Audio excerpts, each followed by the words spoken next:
Bonjour à tous, je suis Mamie Solange et je partage avec vous mes conseils pour survivre à plein de situations. Aujourd'hui, je vous entraîne de l'autre côté du globe terrestre, jusqu'en Australie, le pays des surfeurs et de la civilisation la plus ancienne et la plus longue de l'humanité, celle des aborigènes. L'Australie, c'est ce pays qui veut ta mort dès que tu poses un pied sur son sol, que ce soit la chaleur, le climat ou ses animaux. Vous en rêvez? Vraiment? Savez-vous que la plupart des animaux les plus dangereux de la planète vivent là-bas? Et que même les mignons ornithorynques cachent un poison mortel dans leur patte arrière? Un petit instant. Si toutefois votre obstination et votre inconscience vous aveuglent, il vous faudra choisir entre la voie maritime et la voie des airs pour atteindre cette île-continent. La voie maritime la plus courte passe par le nord. Choisissez bien votre équipage et votre embarcation, car en cas de naufrage, il vous reviendra vite en mémoire la présence de requins de toutes sortes, sans oublier les méduses avec leur leader Irukandji, considérée comme l'une des plus dangereuses au monde. Vous avez aussi la pieuvre à anneaux bleus, les raies au venin neurotoxique, ou encore le poisson-pierre dont une seule piqûre vous expédie dans l'autre monde. Oui, ça donne envie. À l'approche de la côte, tentez d'aborder en privilégiant les piscines naturelles. Il y en a beaucoup. Ces zones ont la particularité d'être fuies des requins, craignant de se retrouver prisonniers quand la mer se retire. Encore faut-il que le hasard ne vous ait pas conduit dans un endroit comme la baie des requins, car du haut de votre mât, vous pourriez sans problème en dénombrer une bonne douzaine dans un seul tour d'horizon. Stupeur! Que font-ils là en si grande quantité?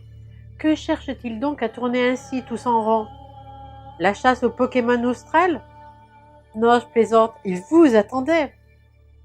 Vous ne serez donc pas étonné, après avoir pris pied sur la terre ferme, de lire sur les pancartes que la baignade est totalement interdite à certaines périodes de l'année à cause des requins et des méduses mortelles qui vivent près des côtes. Optez pour une vigilance sans faille, car il n'est pas rare lors des crues dans le nord de croiser des crocodiles en pleine bourgade. Sachez, gardez vos distances et soyez prêts à piquer un sprint. Ne cherchez pas à repêcher les balles que vous auriez maladroitement envoyées dans le lac qui agrémente le green. Il y a quelques années, la crue de la rivière voisine y a déversé 6 requins bulldogs, et ils y sont toujours. Vous avez choisi la voie aérienne. Venant d'Europe, c'est la plus appropriée. De plus, une ligne directe Londres-Perth s'est ouverte récemment. 18 heures d'avion non-stop. Les Australiens sont pas des sauvages, hein. Il paraît qu'ils sont très aimables. Donc, bon. Je ne sais pas ce qu'en auraient dit les anciens aborigènes. D'ailleurs, si ce thème vous intéresse, regardez mes autres vidéos sur ce sujet. Rappelez-vous, vous êtes en Australie, alors gardez un minimum de discernement et de vigilance. Quand vous vous déplacez dans les jardins publics, même au sein des grandes villes, soyez attentifs. Que ce soit à l'hôtel ou chez un autre, souvenez-vous que les araignées peuvent être venimeuses et énormes. Apprenez à marcher sans vous tenir aux arbres et regardez où vous posez vos mains. Vous vous habituerez vite à voir des panneaux « Attention aux serpents, ils sont ici chez eux ». Saviez-vous que 21 des 25 espèces de serpents venimeux mortels vivent en Australie et que l'Australie est le seul continent au monde qui contient plus d'espèces de serpents venimeux que non venimeux? Sur les 10 serpents les plus dangereux au monde, 7 sont représentés en Australie. On y trouve notamment l'espèce la plus venimeuse, le taipan du désert à la mort foudroyante. Pour couronner ce séjour urbain, souvenez-vous qu'à cause du trou dans la couche d'ozone, 2 Australiens sur 3 développeront un cancer de la peau avant leurs 70 ans. Donc, chapeau, crème solaire, protection maximale, vêtements clairs et couvrants, lunettes de soleil. Vous voilà au volant, l'Australie est à vous. Attention, la police est très discrète et très bien équipée, donc respectez le code de la route. Vous aurez tout le loisir au cours de votre périple de vérifier l'efficacité du système en place aux frais de quelques collègues automobilistes moins prudents que vous.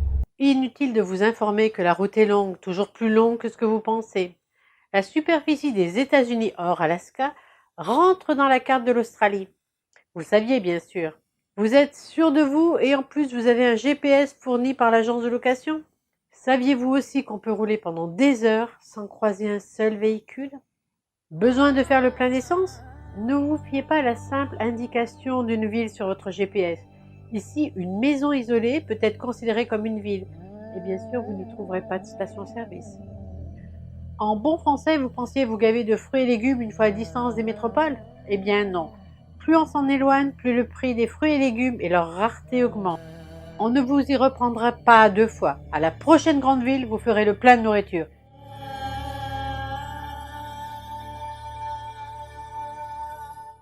Trêve de plaisanterie. Une fois notés ces détails liés à l'organisation humaine, passons à ce qui fait l'attrait réel de ce voyage. L'Australie, c'est là où la chaleur fait fondre le bitume, ou les pneus, ou les deux. C'est là aussi où les kangourous se suicident sous ta voiture et tu comprends mieux l'intérêt des pare-buffs systématiquement accrochés aux poids lourds et aux 4x4 que tu croises. Ne roulez pas la nuit ni au crépuscule, vous éviterez ainsi par la même occasion les vaches et les chameaux en goguette. Tu as bien roulé, forêt, campagne, outback, maintenant tu connais. À force de voir des panneaux d'alerte, tu sais que le feu est un danger majeur en Australie. Quand tu dors, ne ferme jamais la porte de ton hébergement à clé, le feu va vite. Ne réfléchis pas. Comme tu as garé ta voiture dans le sens du départ, saute dedans et roule dans le sens opposé à la fournaise. Et n'oublions pas les joies liées à la faune et à la flore. Oui, je n'ai pas encore tout dit. Les moutons sont là pour maintenir les effets du déboisement alors que les chèvres sont considérés comme des animaux nuisibles. Pas d'inquiétude pour la nature, elle s'est évidemment déjà adaptée. L'Australie a été si souvent ravagée par des feux de forêt que l'eucalyptus a évolué pour survivre après un incendie. Et certaines espèces végétales ont même besoin du feu pour se reproduire. Connaissez-vous le Gympie Gympie, une jolie plante? Il suffit d'un simple contact avec la peau pour que la plante diffuse une puissante toxine par le biais de ses petits poils, provoquant ainsi une sensation de brûlure extrêmement douloureuse. Cette même douleur peut durer de quelques jours à plusieurs mois. Et la Darling Pea, une plante native australienne, a envahi les prairies à la suite d'un immense incendie. Une fois ingérée, cette plante vénéneuse s'attaque au système nerveux. Elle fut ainsi responsable de la mort de centaines de moutons qui l'avaient mangée. Encore quelques conseils pour parfaire votre préparation. Si tu croises un groupe de paisibles kangourous et que tous ne fuient pas, n'insiste pas. Certains d'entre eux font du culturisme et tu seras vite KO. Même les insectes veulent ta peau, comme les centipèdes ou mille-pattes géants de 30 cm, ou la fourmi bulldog de 4 cm qui est très agressive et à la piqûre très désagréable. On peut aussi y dégoter des crabes presque aussi gros que toi. Enfin, petit détail qui peut avoir son importance. Quand vous allez aux toilettes, pensez à vérifier que vous ne dérangez pas un occupant illicite d'une des espèces dont nous venons de parler, par exemple.